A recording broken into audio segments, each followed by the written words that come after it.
वह पुलकनी वह उठी मिलनी वह आदर की बात, वह पठवनी गोपाल की कछु न जानी जात। घर घर कर ओढ़त फिरे तनक दही के काज, कहा भयो जो अब भयो हरि को राज समाज।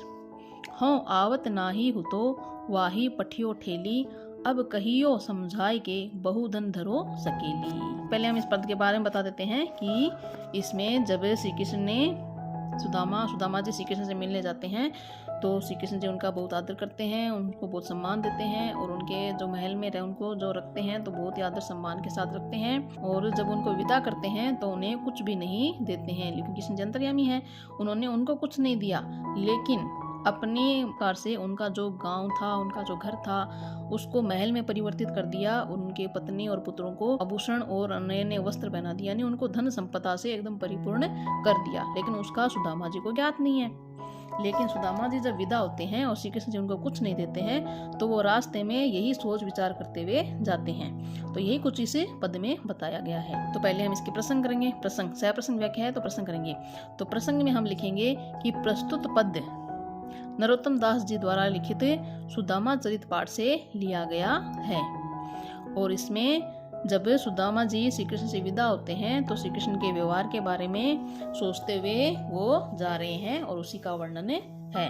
तो पढ़ते हैं हम। वह पुलकनी वह उठी मिलनी वह आदर की बात।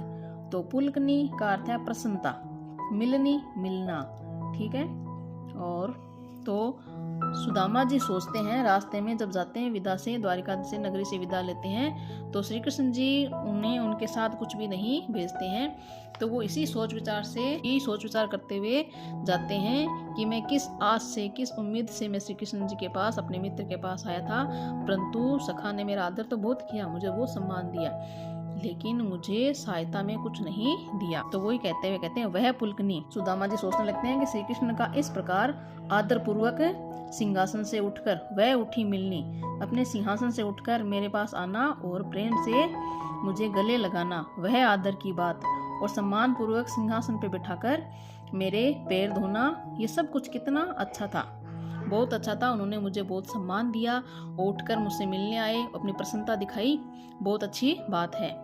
वह पठवनी गोपाल की, पठवनी यानी विदाई, गोपाल श्री कृष्ण, कछु न जानी जात, कुछ भी नहीं कह सकते। पर अब कहते हैं कि पर श्री कृष्ण ने विदा करते समय मुझे कुछ भी नहीं दिया, वह पठवनी गोपाल की। लेकिन वह श्री कृष्ण की विदाई, जो मुझे विदा किया है, उनके ऐसे आचरण के बारे में, जो उनका व्यवहार है, उनके ऐसे आचरण के बारे में क्या कहा जाए, क्या समझा जाए, कुछ भी हम कह नहीं सकते। फिर घर घर कर ओढ़त फिरे तनक दही के काज। फिर वो सुदामा जी श्री कृष्ण के जो बाल व्यवहार था, उनके बचपन के बारे में सोचते हैं, उनका जो बालपन में व्यवहार था उनके बारे में सोचते हैं। घर घर कर ओढ़त फिरे, ओढ़त यानी ओढ़त फिरे, हाथ फैलाते फिरते थे, ओढ़त यानी मांगते फिरते थे, हाथ फैलाते फिरते थे।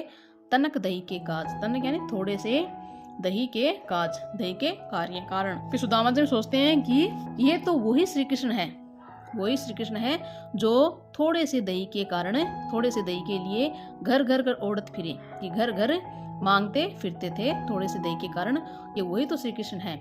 मैं भी किससे आस उम्मीद लगाए बैठा था। कहा भयो जो अब भयो हरि को राज समाज। तो अब क्या हो गया, कि अब क्या हो गया, यदि वे राजा हो गए हैं या राज समाज के अधिकारी हो गए हैं, राजा हो गए हैं, अपने पूरे समाज के वो मालिक हो गए हैं, तो अब क्या हो गया है, तो वही श्री कृष्ण जो थोड़े से दही के लिए घर घर मांगते फिरते थे। हो आवत नाही हुतो, हो यानी मैं, आवत आता ही, नाही नहीं, आता ही नहीं, हुतो यानी यहाँ। मैं तो अपने बारे में सोचते हैं कि मैं तो यहाँ आता ही नहीं। वो अपने स्वाभिमान के कारण उन्होंने इतने दिन निकाल दिए थे, स्वाभिमानी थे सुदामा जी कि किसी से ऐसे सहायता नहीं मांगनी। अपने स्वाभिमानी के कारण वो आए नहीं थे, लेकिन उनकी पत्नी के बार बार कहने पर ही वो आए थे। वाही पठियो ठेली, अब अपनी पत्नी की ओर संकेत करते हैं कि उसने ही मुझे बार बार कहकर यहाँ भेजा था, उसने ही मुझे जबरदस्ती यहाँ भेजा था। वाही वाही यानी वही, उसी ने पठियो ठेली मुझे यहाँ पे भेजा था। अब कहियो समझाए कि, अब अपनी व्यंग्य के रूप में अपनी पत्नी को कहते हैं, अब कहियो समझाए कि अब मैं उसको समझा कर कह दूंगा, बहु धन धरो सकेली, कि श्री कृष्ण ने मेरे साथ बहुत सा धन भेजा है, अब उसको संभाल कर रख लो। ये व्यंग्य के रूप में अपनी पत्नी को संबोधित करते हुए कहते हैं कि अब मैं उसको समझा करके कह दूंगा कि श्री कृष्ण ने मेरे साथ बहुत सारा धन भेजा है, अब तुम इसको संभाल कर रख लो। वो पद की व्याख्या, पाठ की जो व्याख्या है वो पसंद आई है तो लाइक कीजिए और कमेंट कीजिए, और मेरे चैनल पर नए हैं तो चैनल को सब्सक्राइब जरूर कीजिए। धन्यवाद।